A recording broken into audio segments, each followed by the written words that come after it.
So one of the most common things I hear in my classes when I ask if there are any injuries is low back pain. Now, low back pain comes in several different forms. It can be just simple nagging low back pain from a long day of work, or it can be something much more severe.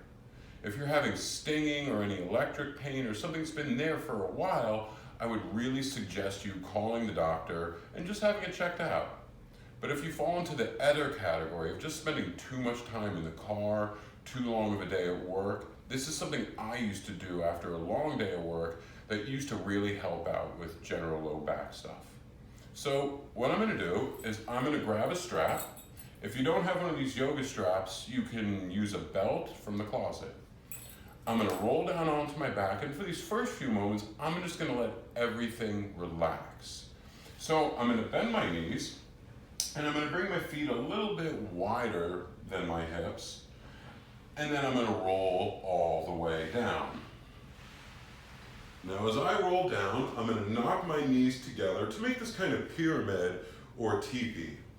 I'm gonna bring my hands by my hips, turn the palms up, and I just take a few moments here, right? So this is starting to broaden these low back muscles and just relax everything. You can even place your hands on your belly and take a few gentle belly breaths, right? Inhaling and feeling the belly swell. Exhaling and feeling it draw in. And just try to relax and focus on that movement for a few breaths.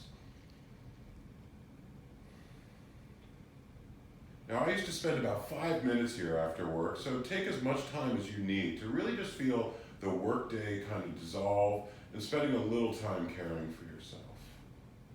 And then what you'll do is you'll heel toe those feet about hip distance, and I take my strap and I take it in about half.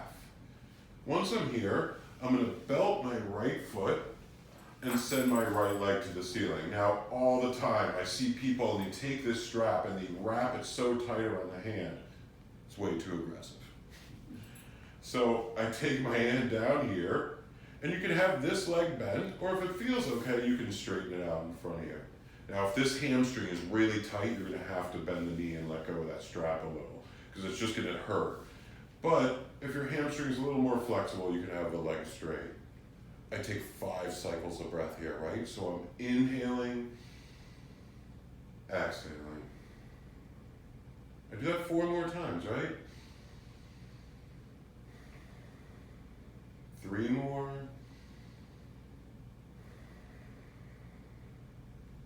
2 more. Nice. And then what I'm going to do is I'm just going to open this up, right? So I'm going to start to target the inside of the hip. But what I don't want is I don't want this buttock to pull off the mat, so I just negate this whole stretch. So I keep this left glute pinned to the mat, and I just open up this hip a little bit. I could even take my left hand to my left hip and make sure I'm pressing down to keep that glute cemented to the floor. And again, 5 cycles of breath. 4.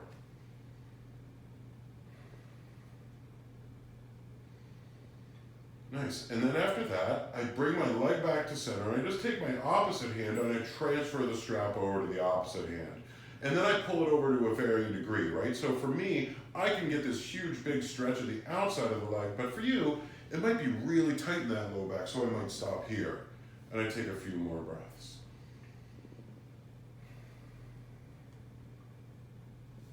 Focusing on the inhale and exhale, really allowing the back of the leg to get this really beautiful stretch here. And then what's going to happen is I'm going to bring the leg back to center, and I'm just going to take the left leg and bring it into the strap, the right leg out of the strap, right? So now, once again, same series on the left side.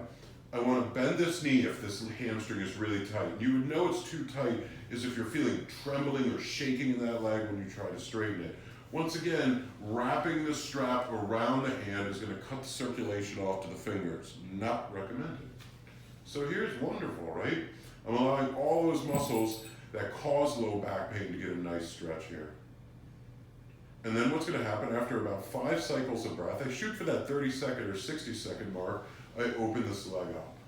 And again, I don't want to let that glute just pull off the mat and drop, right? So I take this hand, put it on the hip, make sure that right glute is staying pinned to the floor.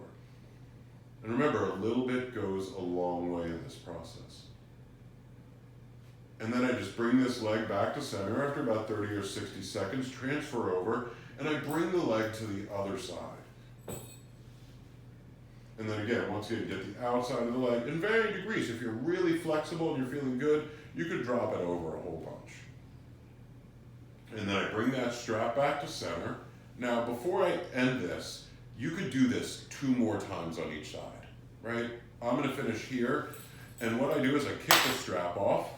I once again bring my feet as wide as the mat and knock the knees together.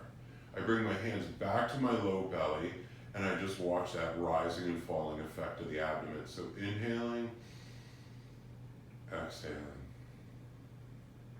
And I try to feel more and more at peace. And I give myself a couple minutes here. You can use this focusing on the rising and falling of the abdomen to use it as a meditation too. So let's just do this for 3 or 4 more rounds, right?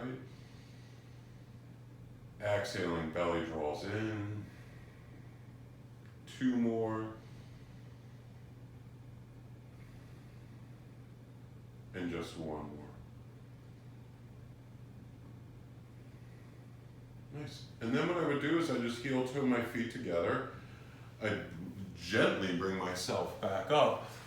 And another wonderful thing you can do, if this started to help that low back tension go away after 2 or 3 rounds, is a nice Epsom salt bath. But remember, self-care is super important in this world. Hopefully you found this useful. I look forward to seeing you in one of my classes soon. Namaste.